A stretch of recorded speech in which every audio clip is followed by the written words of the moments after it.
ನಡಿ ಈಗ ಶುರು ಮಾಡೋಣ. ಕೇಸರಿಯಿಂದ ಮನೋಲ್ಲಾಸ ಮನಸ್ಸು ಮತ್ತೇರಿ ಕುಣಿದಾಡಿದೆ ನೋಡು, ಮನಸ್ಸು ಮತ್ತೇರಿ ಕುಣಿದಾಡಿದೆ ನೋಡು. ಕ್ಷಣ ಕ್ಷಣವೂ ಆಚರಿಸಿ ಕೇಸರಿ ಹಬ್ಬ.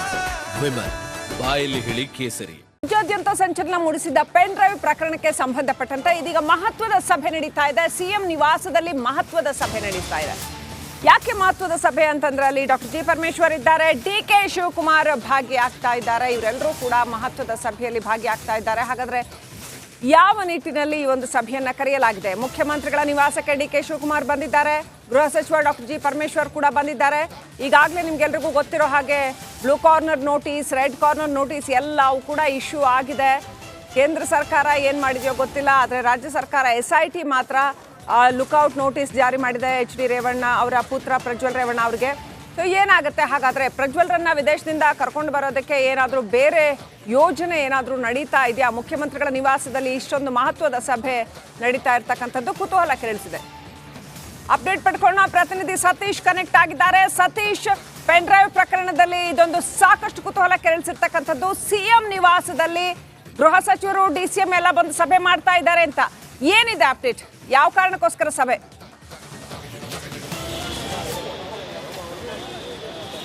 ಶ್ರೀಲಕ್ಷ್ಮಿ, ಪೆನ್ ಡ್ರೈವ್ ಪ್ರಕರಣ, ಅದ್ರ ಜೊತೆಗೆ ರೇವಣ್ಣ ಏನು ಕಿಡ್ನಾಪ್ ಪ್ರಕರಣ ಎಲ್ಲ ವಿಚಾರವಾಗಿ ಕೂಡ ಚರ್ಚೆ ಆಗ್ತಾ ಇದೆ. ಇನ್ನೇನು ರೇವಣ್ಣ ಜಾಮೀನು ಮೇಲೆ ಬಿಡುಗಡೆ ಆಗ್ತಾರೆ.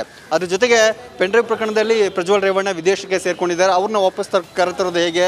ಬ್ಲೂ ಕಾರ್ನರ್ ನೋಟಿಸ್ ಕೊಟ್ಟಿದ್ದಾರೆ, ಇಂಟರ್ಪೋಲ್ಗೂ ಮಾಹಿತಿ ತಿಳಿಸಿದ್ದಾರೆ. ಆದರೂ ಕೂಡ ಅವರ ಮಾಹಿತಿ ಸಿಗ್ತಾ ಇಲ್ಲ. ಮುಂದೆ ಏನು ಕ್ರಮ ತೆಗೆದುಕೊಳ್ಬೋದು? ಜೊತೆಗೆ ರೇವಣ್ಣ ಅವರು ಹೊರಗಡೆ ಬಂದ ನಂತರ JDSನ ಪ್ರತಿಕ್ರಿಯೆ ಹೇಗಿರುತ್ತೆ?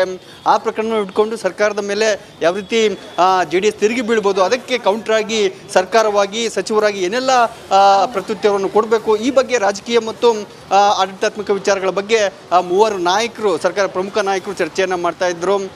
ಈಗಷ್ಟೇ CM ಅವರು ತೆರಳಿದ್ದಾರೆ, ಮೈಸೂರಿಗೆ ಹೋಗಬೇಕಾಯಿತು, ಈಗಷ್ಟೇ ತೆರಳಿದ್ದಾರೆ. ಆದರೆ DCM ಮತ್ತು ಪರಮೇಶ್ವರ್ ಅವರು ಇನ್ನೂ CM ನಿವಾಸದಲ್ಲೇ ಚರ್ಚೆಯನ್ನು ಮಾಡ್ತಾ ಇದ್ದಾರೆ. ಒಟ್ಟಾರೆ ಪೆನ್ ಡ್ರೈವ್ ಪ್ರಕರಣ ಇಲ್ಲಿ ಆರೋಪ ಪ್ರತ್ಯಾರೋಪ ರಾಜಕೀಯ ವಿಷಯಗಳು ಸೇರ್ಕೊಂಡಿರೋದ್ರಿಂದ ಸಾಕಷ್ಟು ಸುದ್ದಿ ಆಗ್ತಾ ಇದೆ. ಆ ನಿಟ್ಟಿನಲ್ಲಿ ಮುಂದೆ ಸರ್ಕಾರವಾಗಿ ಯಾವ ರೀತಿ ಕೌಂಟರ್ ಕೊಡಬೇಕು, ವಿಪಕ್ಷಗಳ ವಾಗ್ದಾಳಿಗೆ ಯಾವ ರೀತಿ ಕೌಂಟರ್ ಕೊಡಬೇಕು ಅನ್ನೋದು ಚರ್ಚೆ ನಡೀತಾ ಇದೆ. ಮತ್ತು ಕಾನೂನು ಪ್ರಕ್ರಿಯೆಗಳು, SIT ತನಿಖೆ ಯಾವೆಲ್ಲ ರೀತಿ ತನಿಖೆ ಆಗ್ತಾ ಇದೆ, ಎಲ್ಲದರ ಬಗ್ಗೆ ಕೂಡ ಮೂವರು ನಾಯಕರು ಚರ್ಚೆಯನ್ನು ಮಾಡಿದ್ದಾರೆ. ಕಾದು ನೋಡಬೇಕು ಮುಂದೆ ಈ ಪ್ರಕರಣ ಯಾವ ರೀತಿಯ ಸಾಗುತ್ತೆ ಅನ್ನೋದನ್ನ. Srilakshmi, right, thank you Satish ಡೀಟೇಲ್ಸ್ಗಾಗಿ.